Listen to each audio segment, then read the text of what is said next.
Operation सिंदूर पे मैं कहूंगा हमारी सेना ने तो किया, वो दुनिया ने देखा, लेकिन उसके ठीक बाद प्रधानमंत्री मोदी जी आदमपुर एयरबेस पर गए और अपनी सेना का मनोबल बढ़ाने का काम भी किया। तो नरेंद्र मोदी जी ने किया। फेक प्रोपेगेंडा चलाया जा रहा था कि आदमपुर एयरबेस खत्म कर दिया। अगर खत्म हो गया तो प्रधानमंत्री कैसे उतरते? S-400 पीछे खड़ी दिखती थी, आपकी आंखों में आपके चश्मे नहीं दिख रही होगी, दुनिया ने देखा है।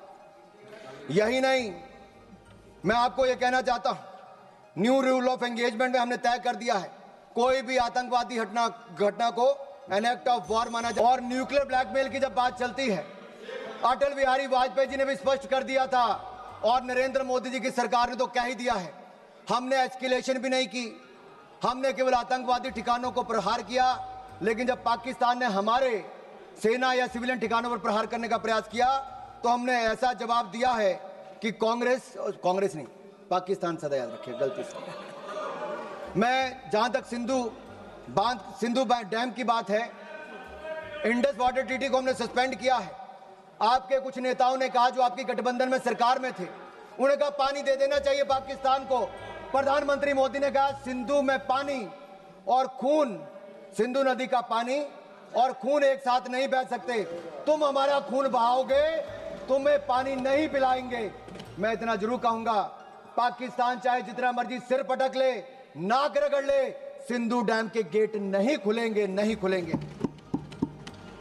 आदरणीय सभापति जी, जो प्रतिनिधि मंडल माननीय प्रधानमंत्री मोदी जी ने दुनिया भर में भेजे, वो 7 प्रतिनिधि मंडल में एक मुझे भी जाने का अवसर मिला। सुप्रिया जी हमारा नेतृत्व कर रही थी। और मैं सदन में एक बात जरूर कहना चाहता हूं, ये जो प्रतिनिधि मंडल थे, ये किसी दल या किसी विचारधारा का प्रतिनिधित्व नहीं कर रहे थे, हम राष्ट्र का प्रतिनिधित्व कर रहे थे।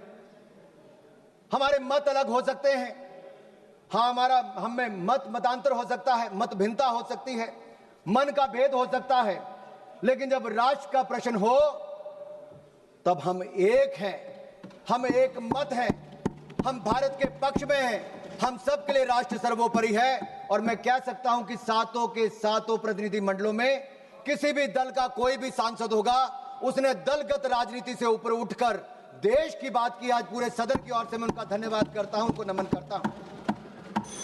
मैं इतना कहूंगा, अंतर्राष्ट्रीय मंच पे हम किसी का साथ लेने नहीं गए थे।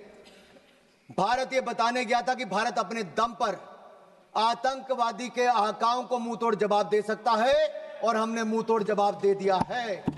हम फर्स्ट हैंड इंफॉर्मेशन देने गए थे, किसी का सहयोग मांगने नहीं गए थे। और 193 देशों में से 190 देशों ने एक साथ इन आतंकवादी हमलों की निंदा की है।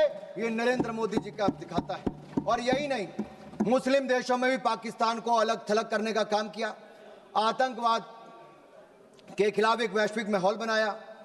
और मैं कहना चाहता हूं कि जो रवैया कांग्रेस का रहा इस समय, वो सबसे अधिक निराशाजनक, अपमानजनक और आपत्तिजनक था। सेना और सरकार पर हमला करने में कांग्रेस कहीं पीछे नहीं रही। लेकिन भारत में जहां नरेंद्र मोदी जी की सरकार में हम लगातार आगे बढ़े, एक फेक नैरेटिव कांग्रेस के नेता द्वारा चलाया जा रहा है कि सरेंडर सरेंडर। माननीय सभापति जी, अगर पिछले 78 साल का हिसाब लिया जाए तो कांग्रेस ने कितने ब्लंडर और सरेंडर किए, ये आज देश को मैं बताना चाहता हूं। और इन 2 मिनटों में बताऊंगा। 1948 में कश्मीर जैसे आंतरिक विषय को संयुक्त राष्ट्र में ले जाकर सरेंडर किसने किया?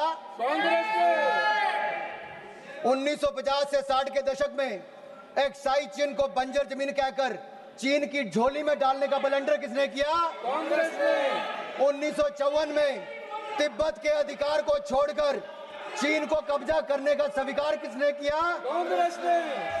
1958 में नून नेहरू समझौते के तहत बेरूबारी को पूर्व पाकिस्तान में स्थानांतरित करने को सरेंडर किसने किया? कांग्रेस ने। 1960 में पंजाब के सरजा माजरा, रख हरजीत सिंह पठान के, सुलेमान के, चक लोधी को पाकिस्तान को सौंपकर सरेंडर किसने किया? कांग्रेस ने। 1960 में सिंधु जल संधि के तहत पाकिस्तान को $174 मिलियन, आज के 14,000 करोड़ के बराबर, ये सरेंडर किसने किया? कांग्रेस ने। माननीय सदस्य प्लीज। 1963 में पाकिस्तान ने पीओके में 5,180 वर्ग किलोमीटर क्षेत्र चीन को सौंपने का काम किसने किया और चुप रहा? 1974 में इंदिरा गांधी ने एक समझौते के तहत कच्चा थीवू द्वीप श्रीलंका को सौंप दिया। सरेंडर किसने किया? कांग्रेस ने। संयुक्त राष्ट्र की सिक्योरिटी काउंसिल की सीट चीन को सरेंडर किसने की? कांग्रेस ने। भारत के हितों को किसने बेचा? कांग्रेस ने। 62 के युद्ध में अमेरिका से एयरफोर्स सपोर्ट की मांग कर सरेंडर किसने किया? कांग्रेस ने। 1965 में पाकिस्तान से जंग जीतकर 68 में 828 स्क्वायर वर्ग किलोमीटर पाकिस्तान को किसने सरेंडर किया? कांग्रेस ने। 1970 की जंग में पाकिस्तान के 93,000 सैनिक भारत के 56 सैनिक लिए बिना माननीय किया है। कांग्रेस ने बहुत सरेंडर किया, ब्लंडर भी बहुत किए हैं। ये 93,000 सैनिकों को, पाकिस्तान के 93,000 सैनिकों को भारतीय सेना ने नील डाउन करवाया था, मुर्गा बनाया था, लेकिन इंदिरा गांधी ने सरेंडर किया। अपने 54 भारतीय सैनिकों को लिए बिना पाकिस्तान के आगे सरेंडर किसने किया? ताशकंद समझौते में हाजी पीर दर्जे जैसे अति महत्वपूर्ण रणनीतिक क्षेत्र को पाकिस्तान को वापस देकर सरेंडर किसने किया? पाकिस्तान को न्यूक्लियर टेक्नोलॉजी ऑफर कर दुश्मन से हाथ मिलाने का सरेंडर किसने किया? 1984 में इंदिरा गांधी ने पाकिस्तान के कोटा परमाणु संयंत्र पर हमला करने से इनकार कर दिया। सरेंडर किसने किया? कांग्रेस ने।